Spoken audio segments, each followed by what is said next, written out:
उज्जैन में महाबल नाम का एक राजा रहता था।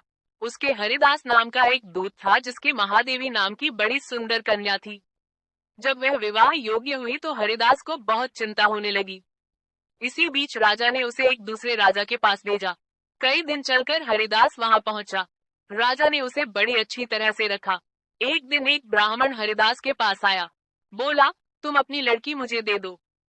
हरिदास ने कहा, मैं अपनी लड़की उसे दूंगा जिसमें सब गुण होंगे। ब्राह्मण ने कहा, मेरे पास एक ऐसा रथ है जिस पर बैठकर जहां चाहो घड़ी भर में पहुंच जाओगे। हरिदास बोला, ठीक है, सवेरे उसे ले आना। अगले दिन दोनों रथ पर बैठकर उज्जैन आ पहुंचे। देवयोग से उससे पहले हरिदास का लड़का अपनी बहन को किसी दूसरे को और हरिदास की स्त्री अपनी लड़की को किसी तीसरे को देने का वादा कर चुकी थी। इस तरह 3 वर इकट्ठे हो गए। हरिदास सोचने लगा कि कन्या एक है, वह 3 है, क्या करे। इसी बीच एक राक्षस आया और कन्या को उठाकर विंध्याचल पहाड़ पर ले गया। तीनों वरों में एक ज्ञानी था। हरिदास ने उससे पूछा तो उसने बता दिया कि एक राक्षस लड़की को उड़ा ले गया है और वह विंध्याचल पहाड़ पर है। दूसरे ने कहा, मेरे रथ पर बैठकर चलो, जरा सी देरी में वहां पहुंच जाएंगे।